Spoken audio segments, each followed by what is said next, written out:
You cannot try to force or actually even politically sell a set of peace conditions to a people who have been fighting for their lives, fighting for their country. Everybody knows someone who has died. Everybody knows someone in their family who has been injured. Millions have been displaced. They are very clear about the kind of country they want to be living in. It's going to be difficult to sell them something that falls short of their expectations.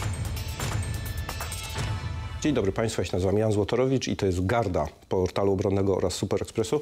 Dzisiaj w tym formacie gościmy absolutnie wyjątkowego gościa, Melinda Simons, ambasador Wielkiej Brytanii w Polsce. Dzień dobry, pani ambasador. Dzień dobry.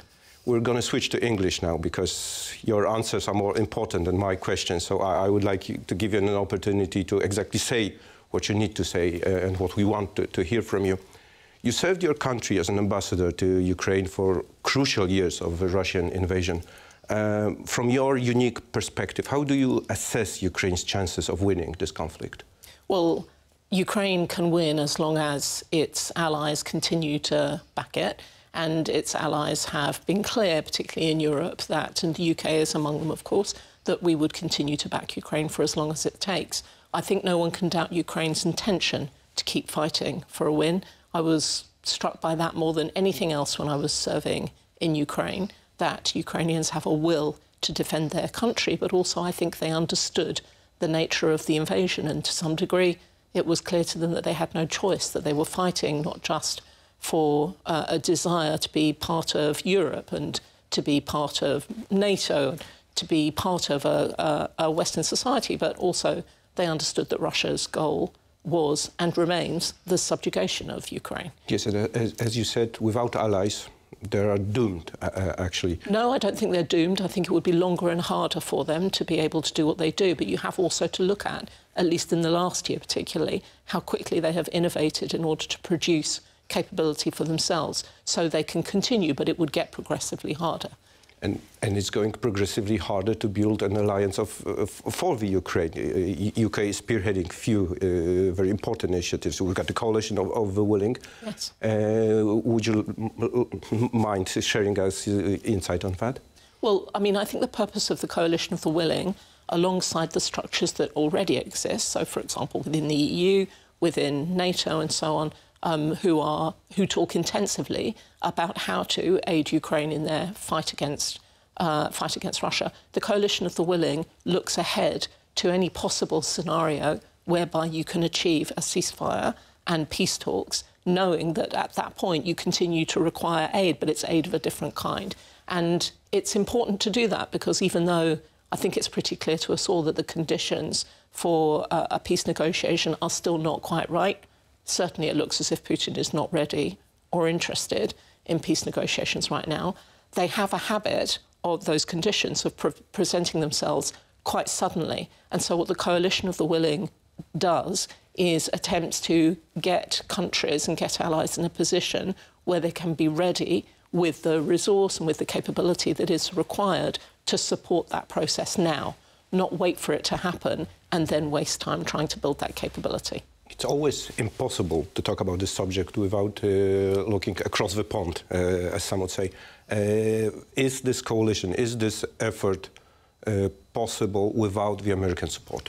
Well, I think Europe must build not just a sense to the US that Europe cares about and is ready to resource its own defence capability, but actually pull and increase for the first time what it has. I mean, this is why the UK has increased its defence budget, for example, and those in NATO too committed to increase their defence budget to demonstrate that they were going to achieve a shift. But I agree, and the UK's position is that you need transatlantic support and you must have strong European support. The two must coexist together in order to safeguard Europe's security. Well, Ukraine recently joined the British Joint Expeditionary Forces. Yes. How that can affect the stability of our region? If I understand you correctly, the Joint Expeditionary Force focuses on the type of capability that's required for Ukraine to defend itself. So that is a very practical and focused coalition. That is an incredibly positive group because it moves very agilely. It's a group, actually, that the UK was instrumental in setting up towards the early stages of the invasion, and it has proved very practical and very positive in terms of pooling capability. So having Ukraine as part of those conversations is important, not just to talk about what is needed, but also to see how defence capability can change and innovate very quickly, because Ukraine, frankly, is presenting us all with an example of how it can be done. So the JEF has evolved not just into a conversation about how to support Ukraine, but also how Europe, European allies and countries can evolve their own defence capability to defend the continent as a whole. I hope we manage to talk about some of the experience both our countries can draw from the Ukrainian war. But before we move to that, I would like to ask you if we could look on our continent in a bit broader perspective than just this war. How significant a challenge is this new, let's say, hybrid phase of our European war with Vladimir Putin? There was this drone strike on Polish soil. We had lots of incidents on European airports, cybernetic attacks, threats of attacks on crucial infrastructure. How big of a challenge is that, in your opinion? See, this is a complex question. I'll really try hard to answer it briefly, but it's difficult because You don't have to answer briefly. We've got lots of time. But to try to answer with as much clarity as possible, because my starting position on the term hybrid is that it's unfortunately reductive. It feels to me hybrid itself contains many offensive, aggressive engagements, any one of which is dangerous and frankly can cause loss of life, it can cause chaos, it can cause danger of all kinds. You can look from targeting critical national infrastructure, to the effect on social cohesion of disinformation, to the targeting of warehouses, shopping centres in Poland, for example, to the instrumentalising of, migrants crossing the Belarus border. Any of these things is part of what we kind of collectivise as hybrid war. But each one of those is an attack. Each one of those is an attempt to weaken the sovereignty of a country, to test the resolve of that country, to test its defensive. And as such, it's an attack and requires the country, Poland certainly has become increasingly, I think, a petri dish for those different engagements, but the UK has also experienced some of them. I worry often that we can risk losing sight of that in the really important conversation about the military fight. For me, all of those hybrid engagements and attempts and attacks form part of the panoply of the way in which Russia is seeking to undermine European cohesion and European unity, and we must take them all seriously. Yes, we must take action, and yeah. Yes, and actually we're sweeping back just for the point that we started. Not only Ukraine needs allies, we all need allies. Yes. So, in fact, I would like to ask you about the British perspective on the treaty, Polish-British treaty, that this year's treaty. What's your opinion? No, that's a bad question. From British perspective, what do you hope to achieve by this treaty? So it's a defence and security treaty, and our two heads of government announced that at the beginning of the year, and it builds on what has been and continues to be a really strong relationship. So what the treaty will do is inject more ambition into that relationship, taking into account our joint assessment of that security challenge that Europe faces as a whole, that Poland faces in particular by being a frontier country to Russia and, of course, to Ukraine, where the war is happening. And it will contain within it commitments to continue to innovate and work together for our collective defence. So there will be attached to it programmes of cooperation to develop technology, to transfer that technology, also to think about how that can be linked to the growth and prosperity of our countries and therefore to the continent of Europe, and exert our leadership that we've already shown. Poland has shown leadership in responding to the Ukraine war. Poland's fantastic generosity at the beginning of the war in taking in Ukrainians, many Ukrainians, more than anywhere else, was an enormous statement of support, continues to be important. And then Poland's role from Rzeszów, of course, in enabling the transport of kit has been incredibly important for other allies. And then the UK was the first to send military equipment to Ukraine, continued to be the fastest to do that throughout the first and second years, mobilised the JEF, etc. So the two countries have an enormous amount of platform for leadership, and the treaty enables us to consider how to combine that to create a partnership that increases its agility, that produces kit that is suitable for the range of ways in which we see that aggression is happening and to collaborate on producing them. Yes, yes. I do believe that our countries have a unique position to join forces. Yes. But as you said, Poland is actually a frontline country. Yes. How much can you give us in defending the eastern flank of NATO? Well, I think the point about here is the range of ways in which Poland experiences or perceives the threat, or both experiences it and plans for it, assesses it. And in that sense, you can see UK assistance all the way around it. So we are present militarily. We have troops in the northeast of the country as part of NATO response. We have typhoons that have engaged, that have been scrambled, actually, including in recent months, but operate as part of NATO operations here. We have engaged, for example, at Belarus. We sent engineers when migrants that were being instrumentalised, armed, sent over the border deliberately to provoke. We sent engineers to help border guards manage that response. We collaborate with Poland on developing ways to tackle disinformation. We look at the issues in the round, and then we engage with Poland in the round. So that's the partnership that we have, is both comprehensive, so it looks at the whole picture, but it also aims to both learn and transfer technology and know-how. That's how we help and work with Poland. Well, it's not only a question of technology, troops, and so on. We both know we can't talk actually about specifics, but we should talk about intelligence cooperation. Is it satisfying for Britain? Can we do more in that area?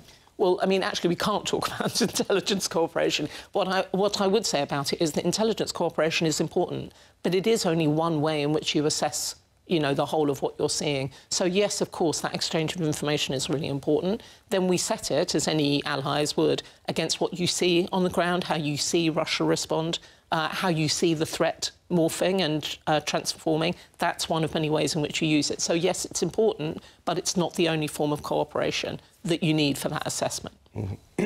I'm wondering, when I look at the British involvement in this conflict from day one, actually it was your hard work. Yes, when I was there. When you were there.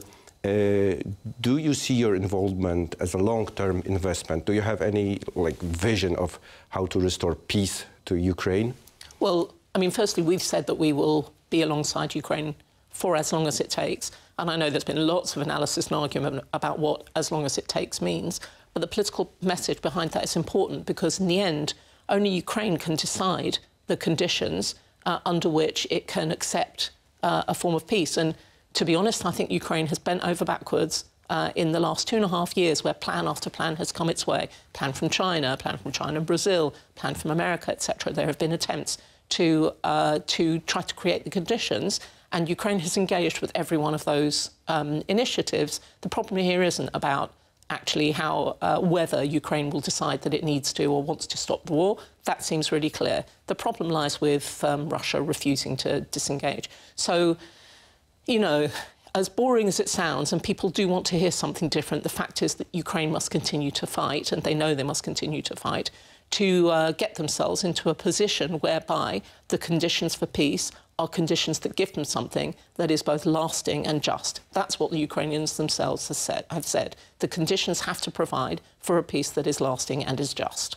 Yes, to put it in another way, this has to be something that is satisfying for the Ukrainian people. Yes, and if you think about it in human terms, and for me this is, I think from my time there, the one thing I took away is that you cannot try to force or actually even politically sell a set of peace conditions to a people who have been fighting for their lives, fighting for their country. Everybody knows someone who has died. Everybody knows someone in their family who has been injured. Millions have been displaced. They are very clear about the kind of country they want to be living in. It's going to be difficult to sell them something that falls short of their expectations. So a scenario whereby, for example, Ukraine is asked to give up swathes of territory is not likely to be accepted by people who believe they have been fighting for that very reason, to keep their country together. So any peace negotiation is difficult. This will be difficult too, but it will be really important to understand that it must correspond to the vision of Ukraine that Ukrainians have. Should we, as Europe, engage more in what happens after the ceasefire? Should we send troops to guide the peace process? Well, I think the thing about a ceasefire is it's not an end. So if you've been supporting Ukraine all the way through, and don't forget, Allied countries have not just been supporting militarily, but we have been reconstructing. In fact, Poland and the UK built together prefab accommodation for hundreds of displaced refugees from the east of Ukraine that exists in Lviv Oblast, for example. It's a good, actually, example of showing that you don't wait for peace in order to find places for people who are displaced to live, to work, nursery care and healthcare, etc. It doesn't stop. So even though we think of a ceasefire as a hard stop, actually it's much messier. But if you've been supporting Ukraine comprehensively all through that time, then yes, you would continue to support Ukraine through a political process that builds you a peace, and then through a protection of that peace process. So in the end, and this is what the Coalition of the Willing, you know, it's part of what it's been discussing and which is in the public domain, is the question of, if you reach that point, and we are all in the hope and expectation that one day we will, then what does that look like? And that would almost certainly need some form of military and peacekeeping involvement to keep the peace in order for reconstruction and further talks to continue. What shape that takes, we are some way off being able to confirm that, or even, frankly, get into an official conversation about that. Okay, as Ukraine continues its desperate fight for its territory, we all look very closely at what's happening there, and we all try to make some assessments, learn from their incredible, harsh experience. Both our countries realize that we need to change our military forces. What key lessons from Ukraine should we take, in your opinion? If I may, I'll answer that personally with a short story. I was in Kiev somewhere in the middle, I think it was late 22, and an air raid siren went off and I needed to find shelter. I was in a business centre which had glass buildings, so I knew perfectly that I could not stay where I was. So I went to find a shelter, actually ran to find a shelter, and I found one, and I went down there, and it was in a basement, huge basement, within which there were about 100 to 120 young people who were all busy at work. So I took my seat among them, and after a while I turned to a couple of them and said, "What are you doing?" Because they were all on their phones. Young people are always on their phones, that would be normal, except there was quiet, and they were all working, seemed to be working together. So I asked, "What are you doing?" And they said, "We're coding." And I said, "How interesting, what are you coding for?" A new, game, some form of fun engagement. And they said, "We're coding for the next round of drone production." And I thought that was extraordinary. I watched all these young people aged between, 18, 25. When the all clear sounded and I left, what I took away was a lesson that stayed with me and which I've discussed with others since. You rely on your army for the front line, but you need the resilience of people to turn their hands to support. And when I walked around during that time in Kiev, I would see among the food that you would buy in markets, I'd also see first aid kits. Frankly, sometimes I'd see, kind of how you build a grenade or how you make a Molotov cocktail. I mean, this was a large-scale community effort. People thought about how to protect their apartment buildings, so not just themselves and their families, but apartment buildings, general areas, their businesses, their boroughs. It would stretch out and out, and you would see that it was an effort that was involving young people, adults, people with skills that they could contribute.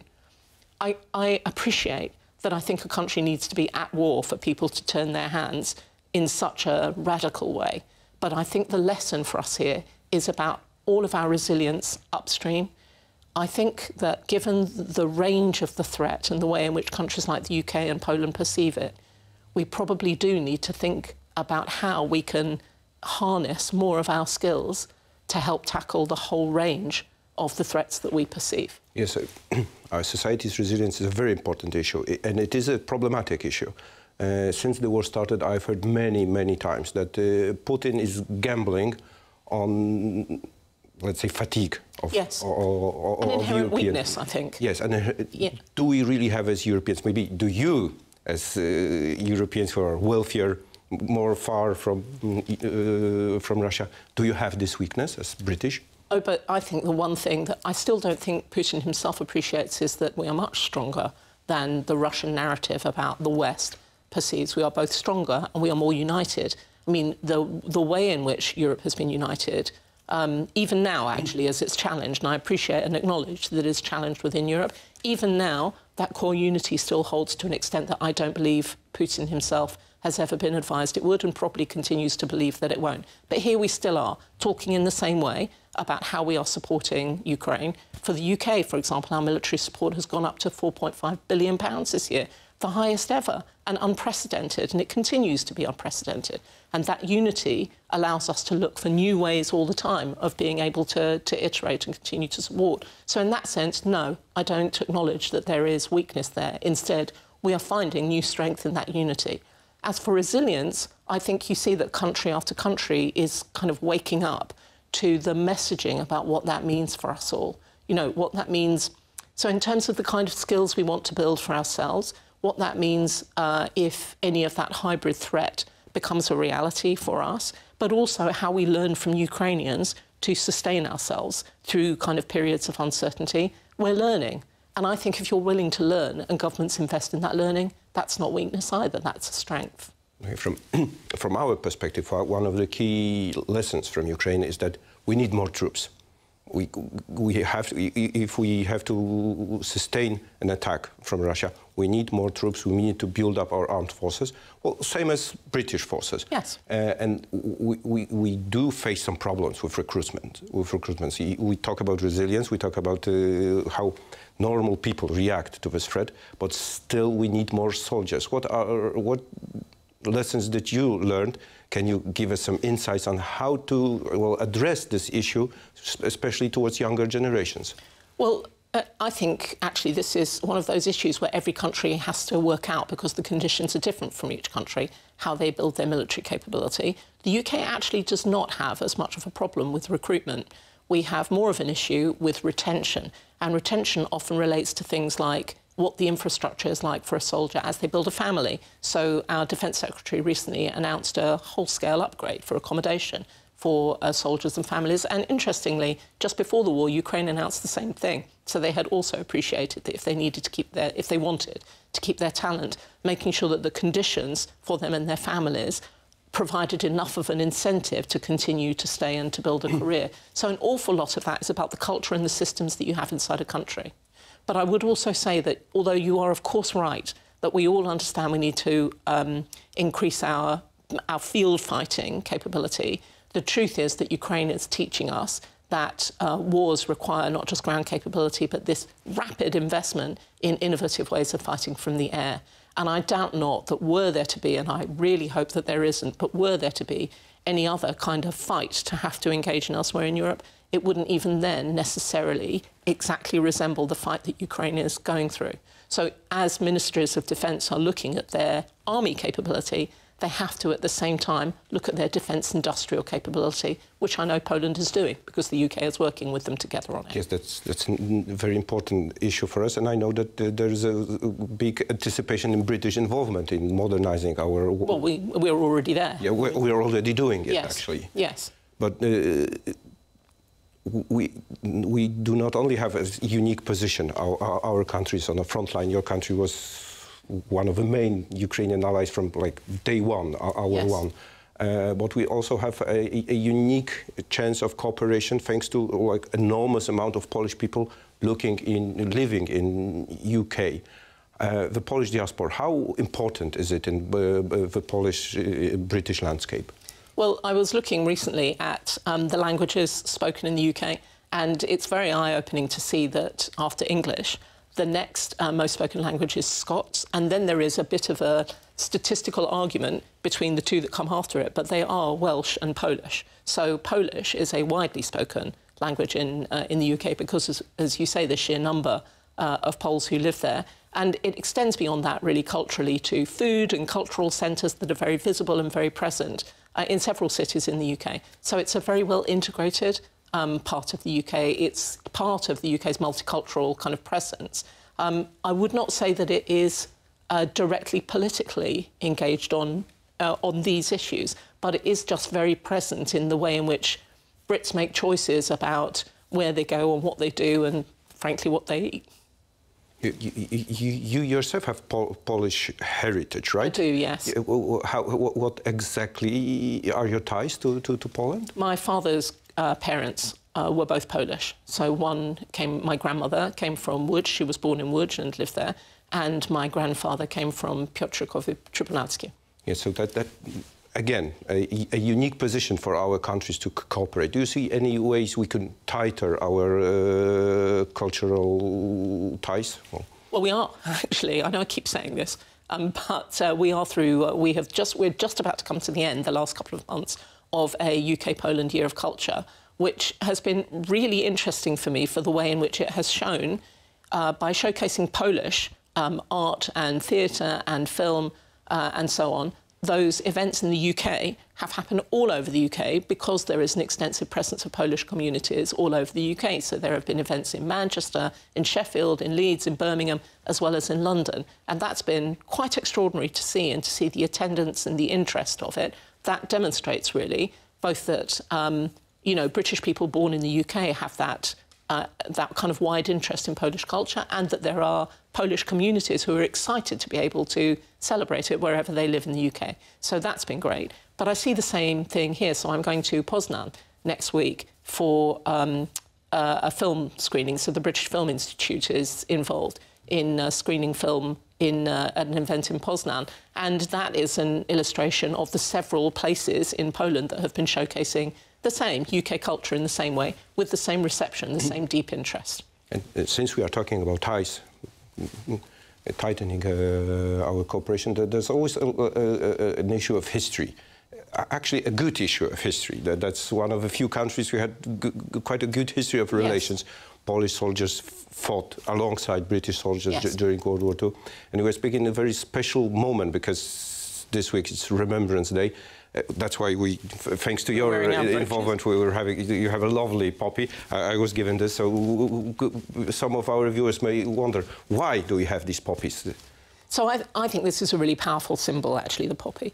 It has twofold meaning. It's a remembrance symbol for all those who fell in times of war. So it is about dignifying and respecting armed forces everywhere. And there will be a series of ceremonies, obviously in the UK, but here and everywhere in the world, there are ceremonies at cemeteries, for example, where Commonwealth war graves are, where British troops are buried, to honour places of Polish wars past, for example, and Polish military involvement. And we'll be doing that in several places over this week and next. But it's tied with a second message, which I think is incredibly important. And that's a message of hope. And it's about hope for peace in the future. So when people gather, they don't just gather to remember and honour people who have fallen. They also gather to think about what a peaceful future looks like, to recommit to a peaceful future, to show that there is a mass of people for whom that hope is still alive, that we have not become cynical or helpless or passive in the face of these threats, but that we work through them not because we want to subjugate or humiliate anybody, but because we want to live in peace. Yes, and that's a beautiful way to summarize all those tough issues that we talked about. Pani ambasador, bardzo dziękuję za wizytę w naszym studiu. Bardzo dziękuję za to, że znalazła Pani dla nas czas. To była czysta przyjemność gościć Panią w naszym studiu. Dziękuję bardzo. Państwu dziękuję, że byliście z nami. Koniecznie subskrybujcie nasz kanał, lajkujcie, dajcie znać, co myślicie o tym programie. No i zapraszamy Was na kolejne. Do zobaczenia.